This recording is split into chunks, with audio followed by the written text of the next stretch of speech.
तर आज आहे 25 जानेवारी आणि आजच्या आपण चालू घडामोडी बघणार आहोत। आज आपण बघणार आहोत 2024 मध्ये झालेल्या काही महत्त्वाच्या निधन वार्ता म्हणजे अशी काही महत्त्वाची लोक महाराष्ट्राच्या इतिहासामध्ये की जी आता या पृथ्वी तलावर अस्तित्वात नाहीयेत आणि ज्यांचं निधन झालेले आहे। अशा लोकांबद्दल आपण महत्त्वाच्या लोकांबद्दल आज माहिती घेणार आहोत। सगळ्यात महत्त्वाचं नाव म्हणजे तुम्ही ऐकलं असेल रतन टाटा यांचं 2024 मध्ये मागच्या वर्षी त्यांचं निधन झालेलं आहे आणि ते खूप मोठे उद्योजक होते। त्यांच्याबद्दल आपण माहिती जाणून घेऊया। बघा, त्यांचं पूर्ण नाव होतं रतन नवल टाटा। ते टाटा समूहाचे अध्यक्ष होते। त्यांना पद्मभूषण, पद्मविभूषण, महाराष्ट्र भूषण अशा विविध पुरस्कारांनी सन्मानित केलं गेलं होतं आणि 2023 चा जो महाराष्ट्र उद्योगरत्न पुरस्कार आहे हा सुद्धा त्यांना महाराष्ट्र शासनाने दिला होता। त्यानंतर दुसरं नाव आहे ते म्हणजे फादर फ्रान्सिस दिब्रिटो। हे कुठले होते तर हे पालघरचे होते आणि यांचं कार्य कशामध्ये, कोणत्या क्षेत्रामध्ये होते तर यांचं कार्य होतं साहित्यिक व पर्यावरणवादी हे कार्यकर्ते होते। म्हणजे साहित्य त्यांनी काही लिहिली होती आणि ते पर्यावरणवादी कार्यकर्ते सुद्धा होते।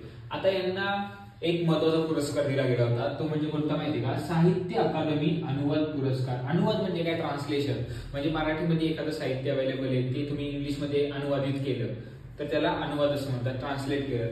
बघा, कोणत्या पुस्तकासाठी यांना हा पुरस्कार दिला होता, साहित्य अकादमी अनुवाद पुरस्कार, तर सुबोध बायबल नवाकरण, सुबोध बायबल साठी यांना मराठी भाषांतर त्यांनी केलं होतं याचं इंग्लिशमध्ये। बायबल तुम्हाला माहितच आहे, बायबल हे ख्रिश्चन लोकांचं धर्मग्रंथ आहे आणि त्याचा त्यांनी मराठीमध्ये अनुवाद केलेला आहे किंवा भाषांतर केलेलं आहे आणि त्याला नाव दिलं होतं त्यांनी सुबोध बायबल। सुबोध म्हणजे एखादी गोष्ट जी आपल्याला लगेच ग्रास्प करता येईल किंवा समजण्यासाठी एकदम सोपी आहे, म्हणजे बायबलचं मराठी भाषेतलं सोपं भाषांतर त्यांनी केलं होतं आणि त्यासाठी त्यांना साहित्य अकादमीचा पुरस्कार देण्यात आला होता। त्यांची दुसरी पण काही साहित्य प्रसिद्ध आहे, त्यामध्ये बघा तुम्ही सुबोध बायबल जर झालं तर ख्रिस्ताची गोष्ट हे त्यांचं खूप महत्त्वाचं साहित्य आहे। नंतर सृजनाचा मळा, मदर तेरेसा हे त्यांचं पुस्तक आहे आणि तेजाची पावले।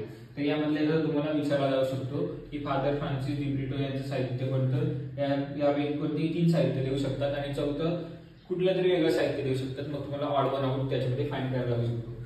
त्यानंतर बघा विवेक देबरॉय हे प्रसिद्ध अर्थतज्ञ होते महाराष्ट्र आपले भारत देशाचे अर्थतज्ञ म्हणजे इकॉनॉमिस्ट। 2015 ते 19 मध्ये ते नीती आयोग सदस्य। नीती आयोग ही खूप महत्वाची कमिटी असते सेंट्रल गव्हर्नमेंट मध्ये आणि त्याचे हे सदस्य होते। त्यांना पद्मश्री पुरस्कार देण्यात आला होता आणि त्याचं कोणतं पुस्तक महत्वाचं बघा, द महाराष्ट्र हे त्यांचं महत्वाचं पुरस्कार आहे। कोणाचं, विवेक देबरॉय यांचं। आणि द भगवद्गीता फॉर मिलेनियल्स हे सुद्धा पुस्तक त्यांनी लिहिलेलं आहे। पुढे आपण बघूया मनोहर जोशी यांचं नाव तुम्ही नेहमी ऐकलं असेल, शिवसेनेच्या इतिहासातलं हे खूप महत्वाचं नाव आहे। मनोहर जोशी हे माजी मुख्यमंत्री होते महाराष्ट्राचे, कितवे तर 12वे, महाराष्ट्राचे 12वे मुख्यमंत्री होते मनोहर जोशी आणि हे शिवसेनेचे पहिले मुख्यमंत्री होते। म्हणजे शिवसेना पक्ष जेव्हापासून अस्तित्वात आला आणि जेव्हा शिवसेना पक्ष सत्तेत आला तेव्हा त्यांचे मुख्यमंत्री कोण होते तर मनोहर जोशी होते। त्यांनी मुंबईचे महापौर म्हणून सुद्धा कारकीर्द पाहिलेली आहे आणि ते काही काळ राज्यसभा सदस्य देखील होते। तर हे झाले काही महत्त्वाच्या व्यक्ती ज्यांचं 2024 मध्ये निधन झालेले। यावर तुम्हाला MCQ चालू घडामोडींमध्ये विचारला जाऊ शकतो।